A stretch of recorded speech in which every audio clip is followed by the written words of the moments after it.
तो आज मैं आपको दिखाऊंगा एक छोटा सा रेस्टोरेंट। तो चलिए हमारे साथ। तो हम लोग आज प्लान बनाते हैं कि आज सुबह सुबह जाएंगे होटल में नाश्ता करने के लिए, क्योंकि कल से होने वाला है रमज़ान और हम लोग रोज़ा रहने वाले हैं कल से। तो हमने सोचा कि आज थोड़ी सी घूम फिर लेते हैं और चल के नाश्ता भी कर लेते हैं। तो हम लोग जैसे ही निकलते हैं थोड़ी ही दूर के बाद पड़ता है मेरे कफील का घर। तो हम लोग पहुँच जाते हैं वहाँ पे, क्योंकि एक सामान उतारना था उसके घर पे। और मैं आपको दिखाता हूँ कि उसका घर कैसा है। तो ये रहा मेरे कफील का घर और ये उसका बड़ा दरवाज़ा है।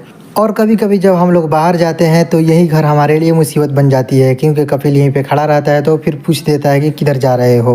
और कर भी क्या सकते हैं, हमारा रूटीन ही है इधर से जाने का, यानी कि यही एक रास्ता है निकलने का। ओ सॉरी, मैं तो भूल ही गया।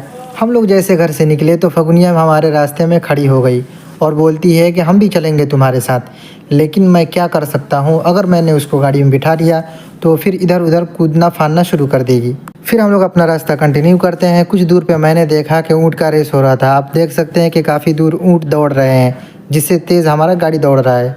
और यहाँ पे एहतियातन हर बोर्ड पे लिखा रहता है कि सीट बेल्ट लगाओ अपने सेफ्टी के लिए। तो हमने इस चीज़ को फॉलो किया और सीट बेल्ट लगाया, क्योंकि ये काफ़ी ज़रूरी है। फिर हम गुजरे उस जगह से जहाँ से कई रास्ते निकलते हैं और इसको यहाँ पे दौवार कहा जाता है, हमारे यहाँ राउंडर बोर्ड भी कहा जाता है और पता नहीं क्या क्या कहा जाता है हमारे यहाँ, मुझे पता नहीं, क्योंकि हमारे यहाँ ऐसा ख़ास तौर पे है नहीं और हमने कभी देखा भी नहीं है। तो सबसे पहले हम लोग उतरे एक छोटे से मॉल के दरवाजे पे, जिसके अंदर हमें कुछ सामान देखना था। वैसे ज़रूरत तो नहीं थी, बस घूमने के लिए आए हुए थे। तो हमने देखा ये छोटे छोटे ट्रॉली रखे हुए थे और जैसे ही हम लोग अंदर दाखिल हुए तो बगैर किसी से बात किए हुए हम लोग दनादन ऊपर चढ़ गए, क्योंकि हमें किसी चीज़ की ज़रूरत तो थी नहीं, बस हम घूमने के लिए आए थे। ऊपर कुछ सामान थे ज़रूरी देखने के लिए, इसलिए हम लोग दनादन ऊपर चढ़ गए। हमने देखा कि एक प्यारा सा मिरर लगा हुआ था, थोड़ा बकलोली करना भी ज़रूरी था। तो हमने अपना मोबाइल उठाया और थोड़ी सी बकलोली की।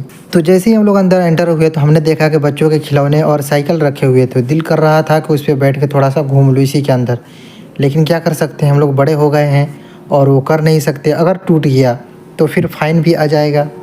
लेकिन कुछ भी कहो भाई, मॉल काफ़ी प्यारा था और काफ़ी अच्छे अच्छे चीज़ रखे हुए थे, लेकिन हमारी औकात नहीं थी ऐसी चीज़ ख़रीदने के लिए, क्योंकि यहाँ पे एक खिलौना ही 200 रियाल, 300 रियाल, 500 रियाल का मिल रहा था।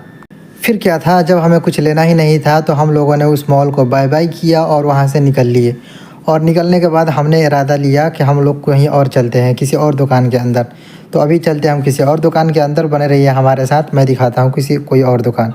तो फाइनली थोड़े देर चलने के बाद हमारा इंतज़ार ख़त्म हुआ और हम लोग पहुँच गए फाइनली एक रेस्टोरेंट के अंदर, जो काफ़ी प्यारा और काफ़ी छोटा भी था और जिसके अंदर हर डिश मिल रहे थे। और ये मैं आपको बता दूं कि ये बंगाली होटल है, जिसके अंदर काफ़ी अच्छा खाना मिलता है और नाश्ता भी। और हम लोग बैठ गए इंतज़ार करने के लिए कि कब आएगा कब आएगा। और हम लोग बैठ के यही गाना गा रहे थे कि कब आएगा मेरे बंजारे। तो आप लोग समझ ही सकते हैं कि इंतज़ार करना कितना मुश्किल होता है, चाहे वो किसी चीज़ के लिए हो, चाहे खाने के लिए हो, चाहे किसी इंसान के लिए हो।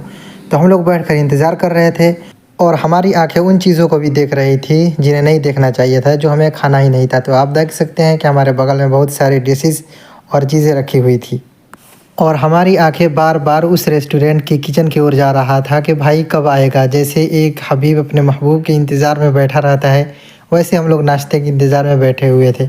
बड़ा ही दर्दनुमा था वो मंज़र जब हम लोग इंतज़ार कर रहे थे अपने नाश्ते का। फाइनली लंबे इंतज़ार करने के बाद हमारा नाश्ता आ चुका था, आप देख सकते हैं। और ये होटल शाहनिया के अंदर है और काफ़ी अच्छा होटल है और हमें नाश्ता भी काफ़ी अच्छा मिला और हमने खूब मज़े से खाया। आज का व्लॉग आपको कैसा लगा कमेंट में ज़रूर बताइएगा और आप अपना डिमांड ज़रूर बताइएगा कि आगे आप क्या देखना चाहते हैं।